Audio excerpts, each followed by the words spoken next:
সংযুক্ত আরব আমিরাত ইউএই এবং বিশেষ করে দুবাইয়ের ভিসা নিয়ে সম্প্রতি অনেক ধরনের খবর ছড়িয়েছে।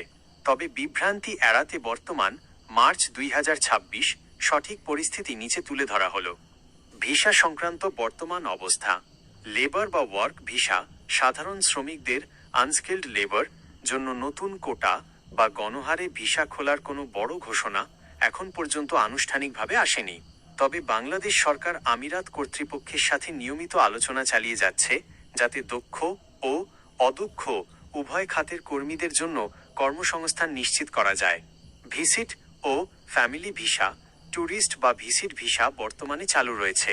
তবে কিছু ক্ষেত্রে ডকুমেন্টেশন যেমন ব্যাংক স্টেটমেন্ট বা হোটেল বুকিং আগের চেয়ে বেশি যাচাই করা হচ্ছে।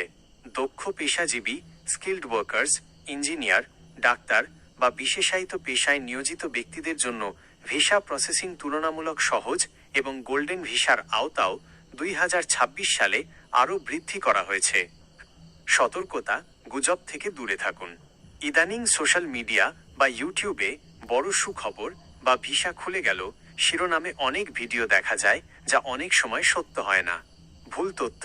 2026 সালের শুরুতে বাংলাদেশিদের জন্য ভিসা পুরোপুরি বন্ধ এমন একটি ভুয়া খবর ছড়িয়েছিল, যা বাংলাদেশ দূতাবাস পরবর্তীতে অস্বীকার করেছে।